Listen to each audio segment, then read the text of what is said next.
హైదరాబాద్ హైటెక్స్ లో మాజీ సీఎం కొణిజేటి రోషయ్య వర్ధంతి కార్యక్రమం జరుగుతుంది. సీఎం రేవంత్ రెడ్డి మాట్లాడుతున్నారు. ఇప్పుడు లైవ్ చూద్దాం. వారితో పోటీ పడి ప్రసంగించాలన్న ఆలోచన స్ఫూర్తిని వారు మాకు ఇవ్వడం జరిగింది.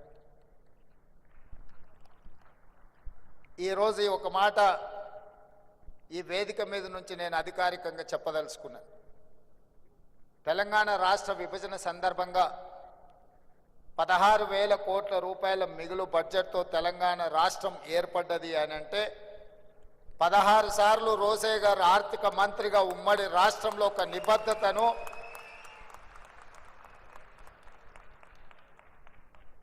ఆర్థిక పరంగా ఒక క్రమశిక్షణను వారు పాటించారు. కాబట్టే తెలంగాణ రాష్ట్ర ఏర్పాటు సందర్భంగా 16,000 కోట్ల రూపాయలతో మిగులు రాష్ట్రంగా తెలంగాణ రాష్ట్రం అవతరించిందని చెప్పి నేను ఈ సందర్భంగా ఖచ్చితంగా చెప్పదలుచుకున్నా. 2007 సంవత్సరంలో మొట్టమొదటిసారి శాసన మండలిలో నేను ప్రవేశించినప్పుడు సభలోకి వెళ్ళినప్పుడు ఒక పక్కన చుక్కా రామయ్య గారు, ఇంకొక పక్కన ప్రొఫెసర్ నాగేశ్వర్ గారు, ప్రభుత్వ పక్షాన ఆర్థిక మంత్రిగా రోసయ్య గారిని చూస్తే ఒకలాంటి భయం. ఏం మాట్లాడితే ఏం తప్పు పడతారో, మనం మాట్లాడే మాటల్లో ఏ తప్పు మాట్లాడినా సమాచార లోపమున్నా వాళ్ళ ముందు మనం తేలిపోతామేమో అని ఒకలాంటి భయం ఉండేది. అక్కడి నుండి సాగునీటి పారుదల శాఖకు సంబంధించిన అంశాల మీద రాజీవ్ ఆరోగ్యశ్రీ ప్రవేశపెట్టినప్పుడు ఆ అంశాల మీద విశ్లేషణ చేసినప్పుడు మొట్టమొదటి రోసయ్య గారు ఆర్థిక మంత్రిగా నన్ను తన చేంబర్లోకి పిలిపించుకొని, ఎక్కడ చదువుకున్నావయ్యా నువ్వు, బాగానే మాట్లాడుతున్నావు, కాకపోతే లైబ్రరీకి వెళ్ళి ఇంకా లోతుగా నువ్వు నేర్చుకోవాల్సిన అవసరం ఉంది. ఈ శాసనసభ ప్రొసీడింగ్స్ గురించి, ప్రొసీజర్స్ మీద, ప్రాక్టీసెస్ మీద అవగాహన తెచ్చుకుంటే సభలో అద్భుతంగా రాణించగలవు, నీకు మంచి భవిష్యత్తు ఉంటుంది, చదువుకొని సభలో మాట్లాడమని చెప్పి పెద్దలు రోసయ్య గారు 2007లో నాకు సూచన చేశారు. వారు ఇచ్చిన సూచనను ఆనాడు నేను ప్రతిపక్షంలో ఉన్నా. రోసయ్య గారు ప్రతిపక్ష శాసన మండలి సభ్యుడు అని చూడకుండా ఉమ్మడి రాష్ట్రానికి చదువుకున్న ప్రజాప్రతినిధులు ప్రజా సమస్యలను అవగాహనతో చట్టసభలలో మాట్లాడితే మన యొక్క గౌరవం పెరుగుతుందన్న ఆలోచనతోటి ఆ రోజు రోసయ్య గారు నాకు సూచన చేయడం జరిగింది.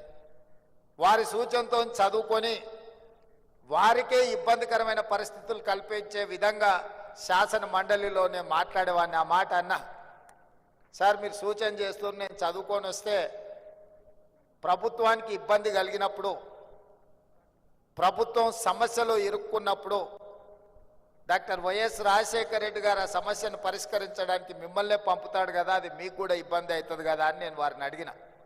అంటే వారు అన్నారు, ప్రతిపక్షంలో ఉన్నప్పుడు ప్రశ్నించాలి, పాలకపక్షంలో ఉన్నప్పుడు పరిష్కరించాలి, ప్రజాప్రతినిధులుగా ఇది మన బాధ్యత, దీంట్లో ఎవరం బేసిజాలకు వెళ్ళాల్సిన పని లేదు, నువ్వు సమస్యలతో అవగాహనతో వచ్చి మాట్లాడితే మా ప్రభుత్వం వాటిని పరిష్కరిస్తుంది, తద్వారా మా ప్రభుత్వానికి మంచి పేరు వస్తుంది తప్ప మీరు ప్రస్తావించారు కాబట్టి మేము వాటిని పరిష్కరించకుండా ఉండాలన్న ఆలోచన మన ప్రభుత్వానికి ఉండదు. ముఖ్యంగా ఆర్థిక శాఖ మంత్రిగా అది నా బాధ్యత అని వారు చెప్పినప్పుడు నాకు ఆనందం కలిగింది. ఈరోజు అలాంటి స్ఫూర్తి కొరవడింది చట్టసభలలో. ప్రతిపక్షాలు ప్రశ్నిస్తే పాలకపక్షాన్ని ఏదో పోతుంది అన్నట్టుగానో, ప్రశ్నించే వాళ్ళని అసలు మాట్లాడించడానికి అవకాశమే ఇవ్వద్దు అన్నట్టుగానో పరిస్థితులు తయారైనాయి. ఆ పరిస్థితుల నుంచి బయటపడాల్సిన అవసరం ఉన్నది. ప్రతిపక్షాలు కూడా రోసయ్య గారు చేసిన సూచన ప్రకారం చదువుకోవడం ద్వారా సమస్యల పట్ల అవగాహనతో కూడుకున్న ప్రసంగాలు చేస్తే అవి సమస్యలను పరిష్కరించడానికే కాకుండా ప్రభుత్వాన్ని ఇరుకున పెట్టడానికి ఉపయోగపడతాయి. తద్వారా ప్రజలకు ప్రయోజనం చేకూరుతుంది.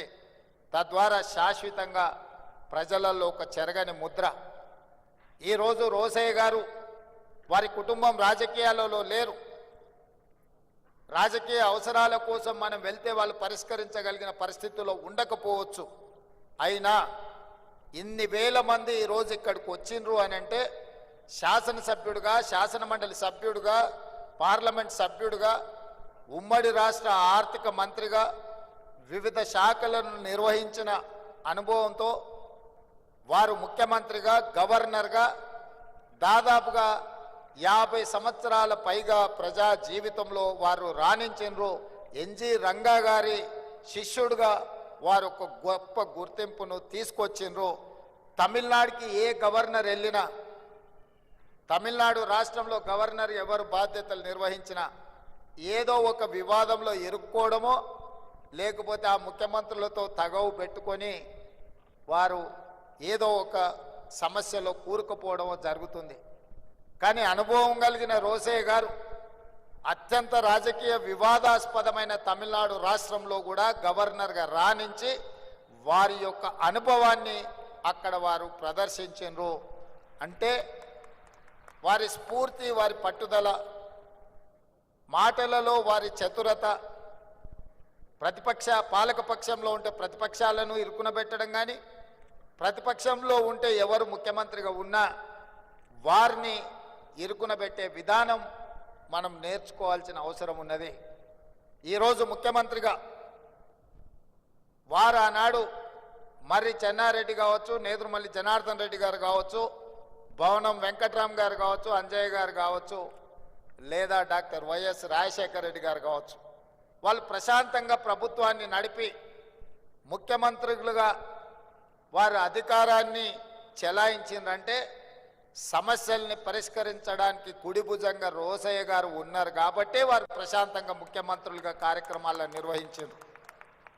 ఈరోజు తెలంగాణ శాసనసభలో రోసయ్య గారు లాంటి వ్యూహాత్మకంగా సమస్యల్ని పరిష్కరించగలిగిన సహచర నాయకులు లేకపోవడం కొట్టొచ్చిన లోటుగా కనిపిస్తుంది. అలాంటి సహచరుడు ఉంటే ముఖ్యమంత్రిగా ఎవరైనా అద్భుతంగా రాణించవచ్చని నేను ప్రగాఢంగా నమ్ముతున్నా. ఎందుకంటే ముఖ్యమంత్రిగా చదువుకొని రాకపోయినా గతం గురించి సంపూర్ణమైన అవగాహనతో, భవిష్యత్తు ప్రణాళికలతో రోసయ్య గారు సిద్ధంగా కూర్చునేవాళ్ళు. మనం విఠలాచార్య సినిమాలో చూసేవాళ్ళం. అక్కడ అగ్గిబాణం వేస్తే ఇటువైపు నుంచి వానబాణం వేసి అగ్గిని ఆర్పే విధంగా ప్రతిపక్షాలు ఎంత ధీటుగా సమస్యల్ని ప్రస్తావించినా రోసయ్య గారు అంతే చతురతతో వాటిని ఎదుర్కొని ప్రభుత్వాన్ని ఎల్లవేళలా కంచె వేసి కాపాడేవాడు. అందుకే ముఖ్యమంత్రులుగా ఎవరున్నా నెంబర్ 2 పొజిషన్ పర్మనెంట్, 1 పొజిషనే మారుతూ ఉండేది. అది విజయభాస్కర్ రెడ్డి అయినా, చెన్నారెడ్డి గారైనా, అంజయ్య గారైనా, భవనం వెంకట్రామ్ అయినా, డాక్టర్ వైఎస్ రాజశేఖర రెడ్డి గారైనా, ఇలా 1 పొజిషన్లో పాత్రలు ఎప్పుడూ మారేటివి. కానీ 1 పొజిషన్లో ఎవరున్నా 2 పొజిషన్ మాత్రం పర్మనెంట్గా కొనిజేటి రోసయ్య గారే ఉండాలి అని ఎవరు 1కి వచ్చినా రోసయ్య గారిని కోరుకునే వాళ్ళు. పెద్ద ఆయన ఏ రోజు కూడా 2కి వచ్చిన కాబట్టి 1లో ఉన్న వాళ్ళని జరిపి కూర్చోవాలని వారెప్పుడు తాపత్రయపడలే, తొందరపడలే. అందుకే ఆ సమయం సందర్భం వచ్చినప్పుడు శ్రీమతి సోనియా గాంధీ గారు ఈ క్లిష్ట సమయంలో రోసయ్య గారినే ముఖ్యమంత్రిగా చెయ్యాలి అని సోనియా గాంధీ గారు భావించినరు. అంటే పార్టీ పట్ల వారికి ఉన్న నిబద్ధత, పార్టీకి వారి పట్ల ఉన్న నమ్మకం, విశ్వాసం అనేది రోసయ్య గారిని ముఖ్యమంత్రిని చేసింది. నేను ఈ వేదిక మీద నుంచి ఇంకొక అంశం కూడా ప్రస్తావించదలుచుకున్నా. వారి యొక్క నిబద్ధత, వారి యొక్క క్రమశిక్షణ వారికి అన్ని హోదాలను ఇంటికి తెచ్చిపెట్టింది. ఏ రోజు కూడా నాకు తెలిసినంత వరకు రోసయ్య గారు నాకు ఈ పదవి కావాలి అని అధిష్టానాన్ని అడిగిన సందర్భం లేదు. అది మంత్రి కావచ్చు, ముఖ్యమంత్రి కావచ్చు, గవర్నర్ కావచ్చు. వారి ప్రతిభనే, వారి క్రమశిక్షణనే, వారికి పార్టీ పట్ల, నాయకత్వం పట్ల ఉన్న కమిట్మెంటే వారికి అన్ని హోదాలను తెచ్చిపెట్టింది. వారిని మనమందరం స్ఫూర్తిగా తీసుకోవాల్సిన అవసరము ఉన్నది. సభలో సమస్యల్ని వ్యూహాత్మకంగా ఎదుర్కోవాలి అని అంటే రోసయ్య గారిని గుర్తు తెచ్చుకోవాలి అని అంత బలంగా వారి ముద్ర చట్టసభల మీద వేసినరు. అలాంటి రోసయ్య గారి వర్ధంతి కార్యక్రమంలో చాలామంది మిత్రులను, ఎందుకంటే 2007 నుంచి 2014 వరకు రాష్ట్రంలో భిన్నమైన పరిస్థితులు, 2014 తర్వాత 2 రాష్ట్రాలుగా అవతరించిన తర్వాత చాలామంది మిత్రులను కలుసుకోలేకపోయినాము. ఈరోజు మిత్రులందరినీ కలుసుకోవడం, ముఖ్యంగా ఆర్యవైశ్య సమాజానికి నేను ఒక విశ్వాసాన్ని, నమ్మకాన్ని ఇయ్యదలుచుకున్నాను. ఈ రాష్ట్రం యొక్క ఆర్థిక ఎదుగుదల మీ చేతుల్లో ఉంది. ఈ రాష్ట్రం రాణించాలి, ఈ రాష్ట్రం రాణించాలి, ఈ రాష్ట్రం అభివృద్ధి పదం వైపు నడవాలి, ఈ రాష్ట్రంలో ఆర్థికంగా బలపడాలి అని అంటే మీరే కష్టపడాలి. మీరే ఈ తెలంగాణ బ్రాండ్ అంబాసిడర్లు. ఈ తెలంగాణ ఆర్థిక రంగంలో రాణించాలి అంటే మా ఆర్యవైశ్య మిత్రులు ఇంకా 1 గంట అదనంగా పని చేయాలి. ఈ పని మీకోసం కాదు, ఈ రాష్ట్రం కోసం చేయాల్సిన అవసరం ఉంది. అందుకే రాష్ట్రం ఆర్థిక రంగంలో రాణించాలి అని అంటే మీ అందరూ ముందు బాగాన ఉండాలి.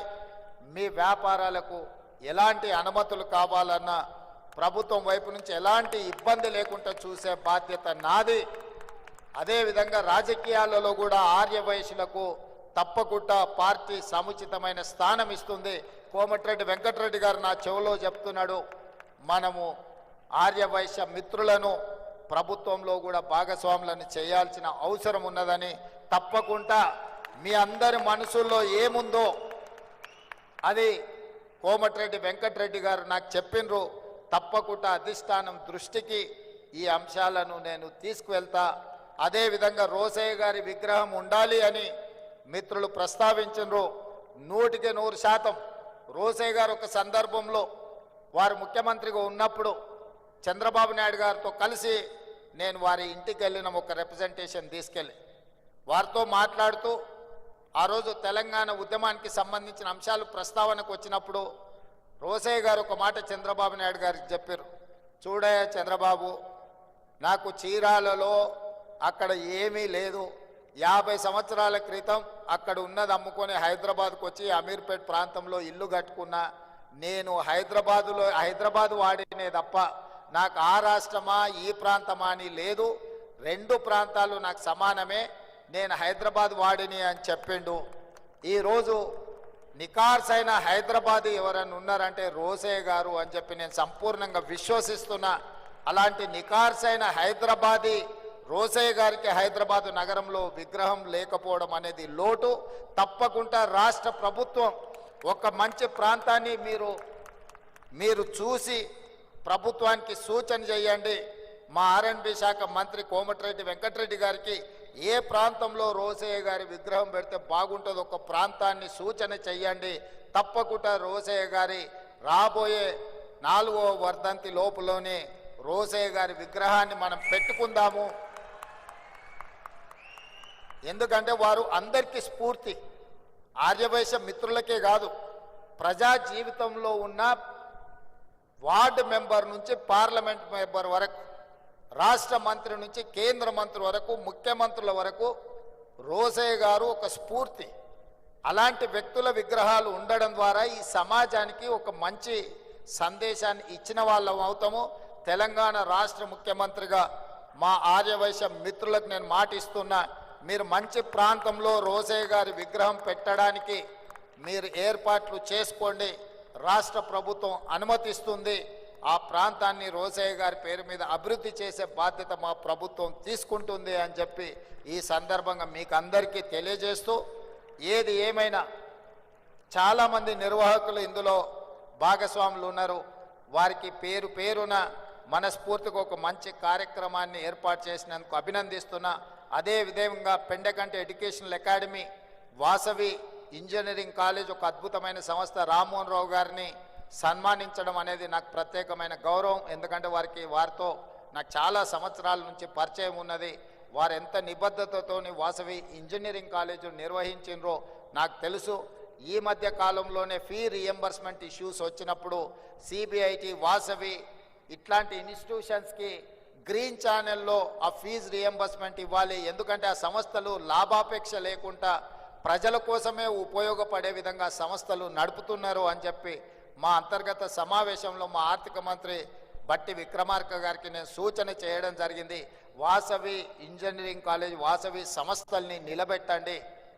నాకు పూర్తి సమాచారం లేదు, నాకున్న కొంతమేర సమాచారానికి ఆర్థికపరమైన ఇబ్బందులు ఉన్నాయని నా దృష్టికి వచ్చింది. ప్రభుత్వం వైపు నుంచి ఏమైనా బకాయిలు ఉంటే తక్షణమే ఆ సంస్థకు విడుదల చేయించే బాధ్యత కూడా నేను తీసుకుంటా. ఎందుకంటే ఎంతోమంది ఇంజనీర్స్ని ఈరోజు ఎక్కడంటే అక్కడ ఇంజనీరింగ్ కాలేజీలు వచ్చినాయి, కానీ ఆ రోజుల్లో ఒక గొప్ప ఇంజనీర్లను తయారు చేసి సమాజానికి ఇచ్చిన ఒక గొప్ప సంస్థ వాసవి అకాడమీ, ఎడ్యుకేషనల్ అకాడమీ. తప్పకుండా వాసవి ఎడ్యుకేషనల్ అకాడమీని తప్పకుండా పునరుద్ధరించడానికి అవసరమైన సహకారాన్ని అందించడానికి కూడా రాష్ట్ర ప్రభుత్వం సిద్ధంగా ఉన్నది. అదేవిధంగా రాజమౌళి గారు నాకు తెలిసి కుబేర టవర్స్ నారాయణగూడలో కట్టింది వారే. అప్పటి నుంచి వారు నాకు పరిచయం, వాళ్ళ కుమారులు కూడా నాకు తెలుసు. నేను ఆ కుబేర టవర్స్లో కొంతకాలం వ్యాపార పరంగా అక్కడ రెంట్ కూడా నేనున్న, వారు గుర్తించిందో లేదో నాకు తెలియదు, కానీ వీళ్ళందరినీ కూడా సన్మానించడం, కలవడం ఈ సందర్భంగా సంతోషం. ఏదేమైనా ఇంత మంచి కార్యక్రమాన్ని ఏర్పాటు చేసి రోసయ్య గారిని స్మరించుకునే అవకాశం ఇచ్చినందుకు మరొక్కసారి నిర్వాహకులకు ధన్యవాదాలు తెలియజేస్తూ సెలవు తీసుకుంటున్న మిత్రులారా.